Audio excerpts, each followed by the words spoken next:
Donald J. Trump, President of the United States, blasts what he calls fake news polls. These people are a bunch of crooked people.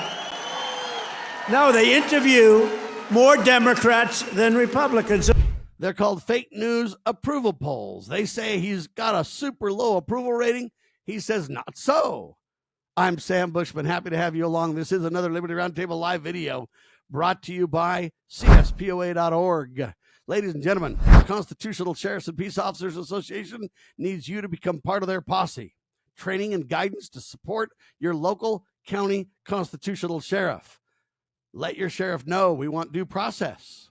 We want to work with you and support the proper role of government using the sheriff as one of the great checks and balances.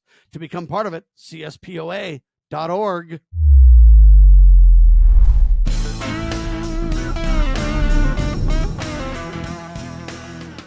So Trump blasts these fake news approval polls. He says they're truly the enemy of the people. OAN Newsroom brings us this story.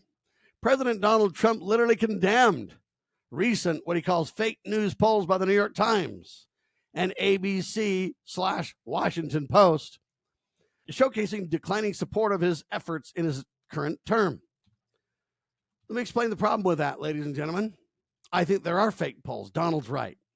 But I also think Donald's losing in approval ratings. That's a sad, true reality to bear.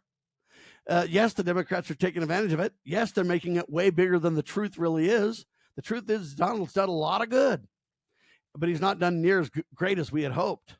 Make America good again is what we're talking about instead of make America great again. Well, as a result, the Democrats are taking advantage of that. And along with the media, they're trying to make you believe it's way, way, way, way, way worse than it is. Fake polls, you know, they do these polls where they interview far more Democrats than Republicans. I saw them over the last few days, and I had them checked out. They interview far more Democrats for the polls. They interview Democrats by big numbers and then Republicans by small. 97% of the stories written about me, think of it, were negative, and yet we won in a landslide because they have no credibility. Well, President Trump, I already told you, hey, getting rid of the IRS before you crank up the ERS, so get rid of the internal revenue system before you crank up the external one, would have been smart, because then everybody would have known you're serious. Right now, I hear that you might lower my taxes after I just paid a ton in taxes after you've been in office for several months. You see how I don't know that it's going to work? Time zone. You say you're going to get rid of the daylight savings time. Nothing ever happened. It was a failure. You say, hey, I'm going to go ahead and get the Ukraine thing solved, right?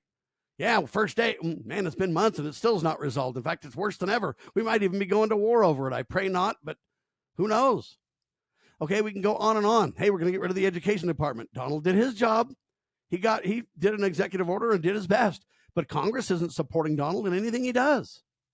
So see, President Trump has a couple of failings on his own, but really what's happening is Congress is failing your president, ladies and gentlemen. If Congress would be enacting, codifying, legislating Donald Trump's agenda, we would have tax cuts already. We would probably have gotten rid of the IRS and solved the time zone or time change issue and all these different things if we could just get Congress to support the president. So I'm not trying to attack the president. The president's attacking the media, but he shouldn't be. This time the media is right. Trump is starting to receive declining support. Back at all of the polling you possibly could long before I was born, and Trump's 41% at 100 days is the worst on record. But the truth is, it's Congress's fault. And the truth is, we the people want action. And so Donald Trump needs to get on his soapbox and help us point the turret at Congress, and we all in unison, the people and the president, need to get together and say, Congress, you better do what we've asked you to do that Donald Trump's led on, and if you don't, come 26, all 435 of you clowns are out on your ears. We got to peacefully take action, ladies and gentlemen, and understand where the blame really belongs. And I'm Sam Bushman. That's another Liberty Roundtable live short video. God save our republic.